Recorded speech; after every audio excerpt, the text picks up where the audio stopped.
ఒక ఆయనకి పెద్ద బంగళా ఉంది. కానీ ఆయన ఎప్పుడు ఎక్కడ కూర్చుని ఉంటారంటే ఆ ఇంటి పెరట్లో ఓ చక్కటి పూలతోట ఉంది. అందులో ఆయన ఒక ఈజీ చైర్ వేసుకుని అందులో కూర్చుని ఉంటారు ఎక్కువ. మా దొరగారు ఎక్కువగా వేప చెట్టు కింద కూర్చుని ఉండేవారు. వేప చెట్టు కింద కూర్చుని దొరగారు ఉన్నారు కాబట్టి దొరగారు ఇంట్లో ఉండడానికి అవకాశం. ఐశ్వర్యవంతులు శిష్యులున్నారు. ఏమిటి ప్రారంధం? ఇన్ని కన్నాలతో ఉన్నటువంటి తువ్వాలతో ఎలా తుడుచుకుంటున్నారు? మీకు ఒక మంచి తువ్వాలే కొనివ్వలేమా అన్నారంటే ఆయన అన్నారు, ఎవరు చెప్పారు మీకు నా తువ్వాలు కన్నాలతో ఉందని? సహస్రాక్షుడే నా తువ్వాలు, ఇంద్రుణ్ణి తువ్వాలుగా తుడుచుకుంటున్నాను, అందుకే చూడండి దానికి 1000 కళ్ళుంటాయన్నారు. ఇది తృప్తి. తనకిది లేదన్న భావన ఉండదు. అంతా నాదే, నాది కాంతి ఏమిటన్న భావనతో బతుకుతారు పెద్దలు.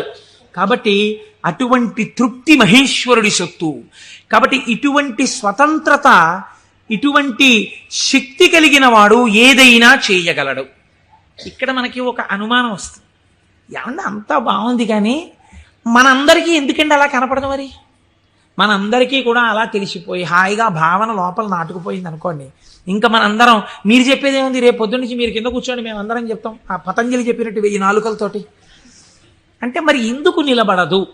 ఇది మీరు చాలా జాగ్రత్తగా కనిపెట్టవలసినటువంటి రహస్యం శాస్త్రంలో.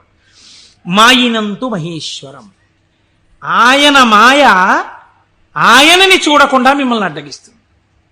ఆ మాయ ఆయన అనుగ్రహం చేతనే తొలగుతుంది. మాయ అంటే ఉన్నదా లేనిదా? ఉన్నట్టు కనపడి లేనిది. అది చిత్రం. అది ఎవరిది? ఈశ్వరుడిదే. ఈశ్వరుడిదే అయిన మాయ ఈశ్వరుణ్ణి కనపడకుండా చేస్తుంది. ఏమిటండి మీ మాటలు అయోమయంగా ఉన్నాయి? నేను మీకు ఉదాహరణ చెప్తాను. మేఘం ఎవరి వలన వచ్చింది? సూర్యుడి వలనే వచ్చింది. సూర్యుడు సముద్రములో ఉన్నటువంటి నీటిని లాగాడు.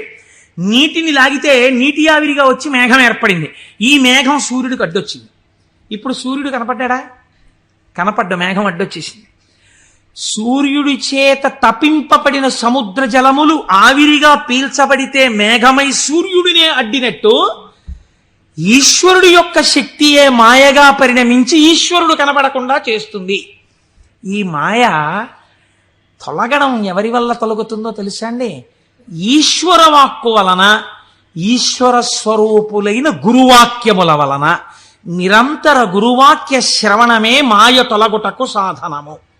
అందుకే గురువు లేని విద్య గుడ్డి విద్య. ఆ గురువు అనుగ్రహం ఉంటే తప్ప మాయ తొలగదు.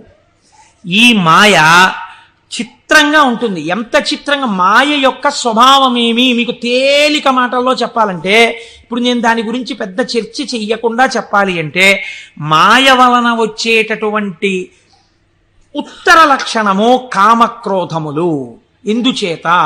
వెంటనే ఈశ్వరుడితో ఉన్నటువంటి పట్టు విడిచిపెట్టేసుకుని తన యందు పెట్టేసుకుని ఈశ్వర దర్శనమాగి ఇదంతా నా ప్రజ్ఞ అంటాడు. అనగానే మాయ ఏర్పడిపోయిందనమాట. అంతే.